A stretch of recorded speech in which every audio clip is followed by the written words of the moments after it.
왕이 하는 일, 그건 두 가지입니다. 전쟁과 심판입니다. 재판을 하는 것이죠. 이 왕이 하는 전쟁과 재판의 일을 한마디로 오늘 성경이 말해주고 있는데 구원하는 일이다라는 것입니다. 먼저 3절에 보면 우리를 구원할 자가 없으면 내게 나아가리라. 암몬 사람이 쳐들어왔을 때 이스라엘이 그들에게 답할 수밖에 없는 말이죠. 그리고 9절에 보면 너희가 구원을 받으리라 라는 구원에 대한 고백이 이어지면서 13절에 보면 여호와께서 오늘 이스라엘 중에 구원을 베푸셨음이라. 하나님이 사울을 통하여서 왕을 통하여 하시는 일, 그게 바로 구원이라는 겁니다. 그러면 오늘 왕이 하는 구원의 자리에서 오늘 말씀을 우리는 살펴볼 필요가 있는 것이죠. 여러분, 구원의 자리에 일어나는 일은 두 가지입니다. 첫 번째는 구원의 자리에서 교만한다면 반드시 패배하게 됩니다. 구원의 사람들이 교만해지면 그 사람의 일들은 반드시 무너지게 되어 있다라는 겁니다. 구원의 사람들은 언제나 자신을 내려놓을 수 있기를 주의 이름으로 축원합니다. 내가 뒤로 물러서고 내가 엎드리고 내가 십자가에 못 박히는 것이 구원의 사람의 모습이지, 조금이라도 내 목소리가 올라가거나 마음이 커진다면 하나님은 그 일을 그냥 두시지 않는 겁니다. 암몬이 야베스를 쳐들어옵니다. 이스라엘을 보면 요단강을 중심으로 동편과 서쪽이 있잖아요. 동편에는 두 지파 반이 살고 있는데 갓과 므낫세와 르우벤이 살고 있잖아요. 근데 이 그 아래에 있는 암몬이 항상 요단 동편에 있는 이 지파들을 야금야금 먹어옵니다. 특히 사사시대 이스라엘이 힘이 약했을 때에 조직적으로 암몬은 밑에서부터 이 길르앗과 야베스를 이미 먹고 있어요. 이 길르앗 야베스는 그 중에 도시죠. 이 야베스 사람들이 사실 동편의 원주민과 같은, 그와 같은 이스라엘에 복속된 중요한 도시인데, 그 사람들이 지금 이 암몬의 나하스의 그 공격을 받게 되어져요. 너무나 쉽지 않아서 약속을, 즉 서로 협정을 요청합니다. 우리가 너희들한테 섬길게, 세금을 낼게 했더니 이 암몬이 요구하는 게 뭐냐면 너희의 오른 눈을 다 빼라. 그러면 우리가 약속을 맺겠다. 오른 눈을 뺀다라는 것은 두 가지 의미가 있습니다. 하나는 군인으로서 더 이상 전쟁에 참여하지 못하게 하는 거예요. 역사적으로 보면 당시의 전쟁의 방법이 왼손에는 방패를 잡고 오른손에 칼을 잡는 것인데, 이 방패를 어디까지 올리냐면 주로 왼쪽 눈까지 올린답니다. 그러니까 오른쪽 눈으로 보고 전쟁을 치르는 게 일반적인 방식인데 눈을 빼버리면 전쟁에 못하는 거죠. 또 하나 오른쪽 눈을 빼는 것의 요구는 뭐냐면 왼쪽 눈은 남겨놓을 테니까 농사 지어라. 그리고 조공은 바쳐라. 세금은 내라 이거죠. 그러니까 이것은 되게 굴욕적인 요구죠. 이 암몬이 이렇게까지 말할 수 있는 것은 암몬의 세력이 실제적으로 이스라엘에게 대단히 경제적으로도 정치적으로도 위협적이라, 암몬이 까딱하면 이스라엘 동편에 있는 지파, 특히 야베스 같은 경우는 말할 수 없는 어려움을 겪을 수밖에 없다라는 거예요. 그렇기 때문에 이 정도 요구하는 거예요. 여러분, 이 부분을 주의하십시오. 교만은 언제 생기냐면요, 내가 요구할 수 있을 때 생기는 거예요. 내가 힘이 있을 때 이와 같이 상대를 얕잡아 보게 되어집니다. 상대가 쉬워 보여요. 그러면 그때 이미 교만한 것이 시작되어진 거예요. 내가 어떤 능력이 있거나 힘이 있다고 하여서 상대가 얕잡아 보이고 쉽게 보인다면 하나님 말씀하시는 거예요. 그 사람 초라하지. 내가 봐도 그래. 왜 그 사람 좀 별거 아니지. 내가 봐도 그래. 근데 교만한 사람에겐 안 보이는 게 있어요. 그 뒤에 서신 하나님은 안 보여요. 겸손한 사람은 어려워도 하나님 먼저 보여요. 어떤 이유 때문에 겸손해졌는지는 몰라요. 근데 마음이 낮아지잖아요. 아무리 어려운 순간이 있어도 하나님 먼저 찾아요. 근데 교만한 사람은 사람을 보는데 그 사람 별거 아니에요. 쉽게 보여요. 그러니까 말도 막 하고 목소리도 지르고 그리고 싸우고 그냥 요구가 많아지는 거죠. 왜? 그 뒤에 하나님이 안 보이는 거예요. 암몬의 제일 큰 특징은 하나님을 보지 못한다라는 것입니다.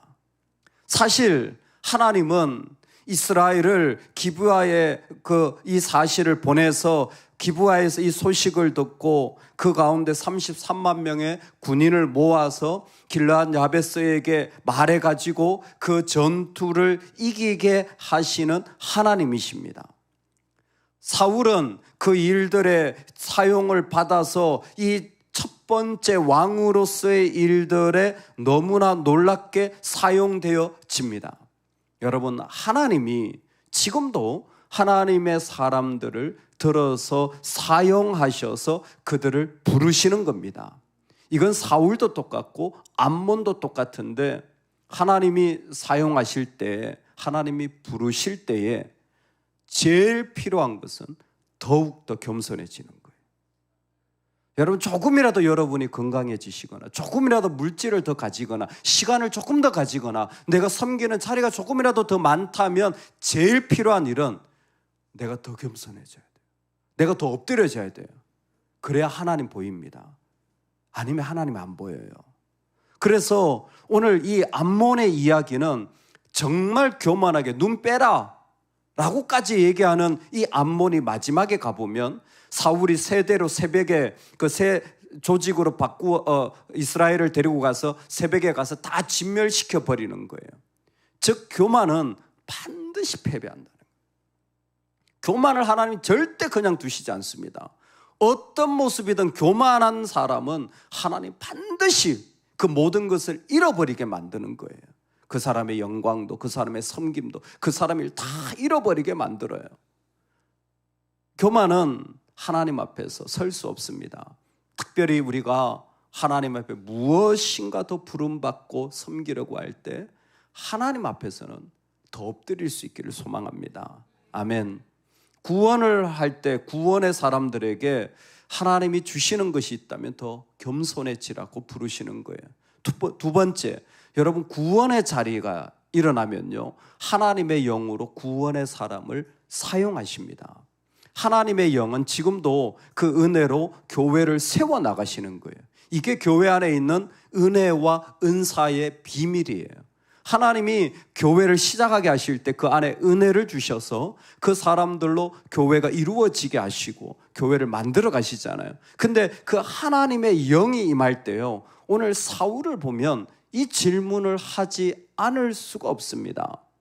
사울은 이 전쟁에 이기게 되어져요. 그러니까 하나님의 영이 사울을 사용한 것이죠. 동시에 구원의 사람에게 물을 수밖에 없는 질문이 사용되어지고 계십니까? 변화되어지고 계십니까? 여러분, 하나님의 영이 임하면 누구라도 사용되어집니다. 하나님이 역사할 때 하나님의 영은 침투하는 영입니다. 돌파하는 영이에요. 그 마음을 열고 받아들이면요, 하나님은 그 사람을 사용하십니다. 지금 일어난 일이 무엇이냐면 이 암몬의 이야기가 야베스에서 기브아로 흘러들어가요. 기브아는 사울의 고향 땅이죠. 사울이 왕으로 기름 부음을 받고 지금 뭐하고 있냐면 때를 기다리고 있는 거예요. 그래서 집에 가서 농사 짓고 있어요. 자기가 왕이 되었음에도 불구하고 하나님의 때를 기다리는 거죠. 이게 참 올바른 모습입니다. 내가 어떤 모습이라도 하나님의 때를 계속 기다려야 되는 거예요. 그래서 농사 짓고 거기에서 일을 하고 있는데 이전에 길르앗 야베스와 기브아 간의 그 약속의 관계, 서로 간의 언약의 관계가 있었기 때문에 이 소식이 제일 먼저 기브아에 전달되어지고 이 소식을 들은 사울은 그냥 있을 수가 없어요. 그의 소식을 들을 때에 놀라운 일이 뭐냐면 여호와의 영이 그에게 임합니다. 우리 6절 말씀인데요, 같이 한번 읽어보겠습니다. 소를 몰고 와서 사람들이 하는 말을 듣습니다. 그때 사울이 이 말을 들을 때, 우리 다 같이 읽겠습니다. 사울이 이 말을 들을 때에 하나님의 영에게 크게 감동되며 그의 노가 크게 일어나. 아멘. 여호와의 영, 하나님의 영에게 크게 감동됩니다. 하나님의 영이 그에게 무엇인가 마음과 도전을 줘요. 그래서 사울이 어떻게 하냐면 자기 집에 소 한 마리를 잡아가지고 이걸 각을 떠서 이스라엘 각 지파에게 보내게 되어집니다. 이 얘기는 뭐냐면 지금 이 야베스, 즉 동편에 있는 우리 지파가 공격을 당했는데 같이 가자, 너희들 그냥 있으면 안 된다, 하나님의 백성들아 일어나라, 이와 같은 표시죠. 여러분, 이 이스라엘 각 지파에게 소를 잡아가지고 이렇게 보내는 행위는 조금 전 사사기 시대 보면 레위인의 첩이 그 강간을 당했을 때 그 첩을 12조각을 내가지고 각 지파에게 보내서 이런 일이 일어났다고 해가지고 베냐민과 전쟁이 일어났던 적이 있습니다. 너무 똑같은 모습인 거예요. 이 얘기는 뭐냐면 지금 사울은요 왕이 됐어요. 왕이 됐어요. 기름 부음도 받고 미스바에서 공식적으로 즉위식도 했습니다. 그런데 그의 방식은 아직도 사사기적인 방식이라는 거예요. 이해되세요? 왕인데 사사시대를 지나서 왕의 시대로 하나님이 백성들이 요구해서 옮겨갔는데 그는 아직도 사사기적인 모습으로 이스라엘에게 접근하고 있다는 것입니다. 이게 참 흥미로운 것이 우리가 하나님이 부르시고 맡기시고 한다고 할지라도 그의 영적인 수준이 거기에 미치지 못하여서 그의 영적인 경험이나 어떠한 훈련됨이 세워짐이 미치지 못하여서 섬기긴 섬기는데 이전의 방식, 예전의 방식 밖에는 할 수 있는 게 없는 그 모습을 그대로 보여주는 거죠. 여러분, 영적으로 훈련받아서 빨리 떨치시기 바랍니다. 이전에 힘들었던 거, 이전에 예전에 했던 방식, 생각들, 시험 받았던 거, 여러분 빨리 버리셔야 돼요. 안 그러면 그 사람을 하나님이 세우신다고 할지라도 유아기적인 모습으로 밖에 설 수가 없어요. 이건 어떤 일이 일어나느냐? 이 사람이 변화되지 않는 거예요. 이 사람은 왕이 되고, 아니 왕의 왕이 된다고 할지라도 변화되지 않고 그저 그 수준에 머무르는 겁니다. 껍데기는 왕인데 안에는 하나도 안 바뀌었어요. 참 비극적이죠. 이건 상담학에서 성인 아이라 부르잖아요. 몸은 어른인데 마음은 아직도 어릴 때, 청소년 때 예전에 가졌던 어려움에 붙잡혀 사는 사람들, 성인 아이라고 부릅니다. 분명한 것은 이 부족한 사람인데도 여호와의 영이 임하자 그 방식을 하나님이 사용하셔서 이스라엘을 감동하게 합니다. 여호와의 두려움이 그들에게 임하게 돼요. 하나님의 영으로 감동된 사람이 나갈 때 여호와의 두려움이 그들에게 임하여 백성이 갑자기 군대가 모집했는데 북이스라엘에서 30만 명, 남유다에서 3만 명에서 33만 명, 자체적으로 이 정도 힘이 있는 거예요. 누가 없었어요? 리더가 없었던 거예요. 지금까지 리더가 없었던 거예요. 이것을 함께 세울 만한 힘이 있는데도 불구하고 힘을 발휘하지 못한 것은 올바른 리더가 없었기 때문에, 정말 좋은 리더가 세워지면 작은 공동체라도 큰 힘을 발휘하게 되고요, 많은 힘을 가지고 있더라도 좋은 리더가 없으면 아무것도 하지 못하는 오합지졸이 되어지는 거죠. 33만 명이 모여지는 거예요.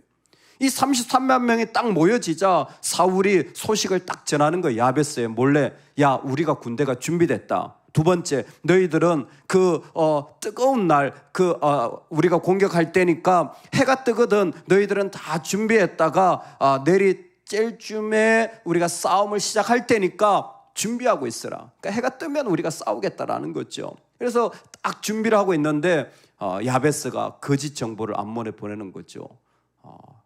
너희한테 항복하겠다. 우리 오른 눈 다 빼겠다. 그러니까 이 암몬은 항복하나보다 잘 됐다. 교만한 자는 늘 하나님을 보지 못해. 끝까지 하나님이 없어요. 그래서 바로 새벽에 가서 2시부터 6시죠. 이 전쟁을 시작하게 되는데 완전히 해가 뜰 때부터까지 계속 전쟁이 완전히 진멸시켜버리는 이 장면을 보게 되어집니다. 하나님은 말씀하십니다. 구원은 나에게서 온다. 그 사람의 부족함과 연약함 속에서도 하나님은 구원을 하나님이 이루신다고 말씀하시는 거예요. 구원을 하나님이 이루시는 거예요. 하나님이 이루시는 자리에서 여러분 사용되어지시기 바랍니다. 사용되어지실 뿐만이 아니라 변화되어지시기 바랍니다. 사울은 사용되어져요. 근데 변화되어지는가 묻는다면 좀 답이 없어요. 사울에게 있어서는 아쉬움이 이거예요. 그는 사용되어져요. 왕의 일을 하긴 합니다. 근데 변화되어져서 정말 아름다운 왕으로서 세워지지 못하는 거예요. 오늘 우리가 살아가는 삶의 자리에 하나님은 왕이 하는 일을 우리에게 맡겨주시는 거예요. 구원의 역사를 성령을 통하여 우리에게 맡겨주시는 거예요. 여러분, 절대 맡겨지실 때에 더 엎드리고 더 목소리가 작아질 수 있기를 소망합니다. 더 내 말이 없어지고 더 눈물로 기도할 수 있기를 소망합니다. 우리가 무엇인가를 가졌을 때, 섰을 때 얕잡아 보기 쉽다라는 사실을 기억하십시오.